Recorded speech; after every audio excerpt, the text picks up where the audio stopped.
দীপ ইনকাকে বলছে তুমি আঙ্কেলকে দেখো, আমরা তাহলে ফাইল নিয়ে একটু বসতে পারতাম। বলে সে যখনই যেতে যাবে পা স্লিপ কাটে মেঝেতে, আর ঝাঁপিয়ে এসে দীপকে ধরে। তখন কাসাই আর বাকিরা হাসছে। দীপ বলছে এত হাসার কি আছে।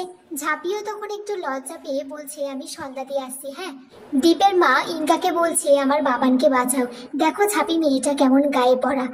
ইনকা বলছে কি করবো বলো তো আন্টি, দীপের ঘরে তো আমি বেশিক্ষণ থাকার সুযোগই পাই না।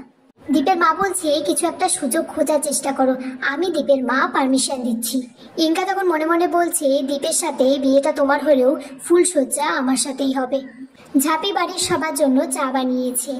দীপের বাবা ঝাঁপিকে বলছে একটা কথা বলছি মা শোন, তুই চাটা না তোর শাশুড়ির থেকেও ভালো বানাস। দীপ ফোনে কথা বলতে বলতে বেরোতে যাবে, তখন দীপের বাবা বলে যে তারা। দীপ বলছে পুজোর মণ্ডপে যাচ্ছি। দীপের বাবা বলছে 51,000 টাকা চাঁদা দিয়েছিস, তাও আবার যাচ্ছিস কেন? আমি হলে তো পায়ে পা তুলে বসে থাকতাম। ইনকা এদিকে প্ল্যান করছে আর বলছে তুমি তো স্নান করতে ঢুকবে দীপ, তোমার তো আজকে কলকাতা যাওয়া হবে না। ইনকা কিছু গোলাপ ফুলের পাপড়ি নিয়ে বাথটবে সাজাচ্ছে।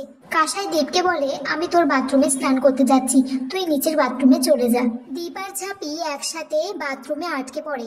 তখন কাজের মেয়েটি বলে যে দরজা খুলে রাখলে বাস্তু দোষ হয়, বলে সে দরজার ছিটকিনি বাইরে থেকে লাগিয়ে দেয়। দীপ বলে নিশ্চয়ই এটা কাসাইয়ের কাজ, ও ফুলসজ্জার দিনও বাইরে থেকে দরজা আটকে দিয়েছিল।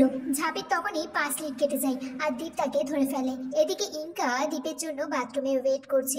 তখন কাসাই বাথরুমে ঢুকলে অবাক হয়ে যায়। কাসাই ইনকাকে বলছে ওরে শয়তানি, তুই এই গোলাপের পাপড়ি দিয়ে বাথটব সাজিয়ে আমার দাদা ভাইকে হাত করবি বলে মায়াজাল সাজিয়েছিস।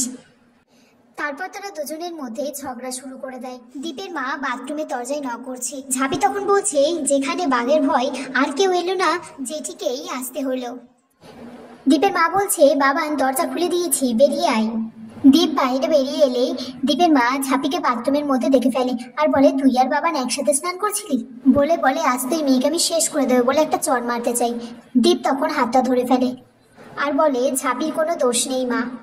এটা শুনে দীপের মা কান্নাকাটি শুরু করে দিয়েছে আর দীপকে বলছে তুই ওকে বউ বলে মেনে নিয়েছিস। ঠাম্মি তখন ইনকাকে বলছে তুমি ওইদিকে এত কান্ডি করছো আর এদের দুজনকে মা ছায়ালক্ষ্মী মিলিয়ে দিয়েছে। ইনকা দীপকে বলছে তুমি এত দূর পৌঁছে গেছো, দরজা বন্ধ করে ঝাঁপির সাথে স্নান করছো। আর এখানে আজকের পর্ব শেষ হয়ে যায় বন্ধুরা।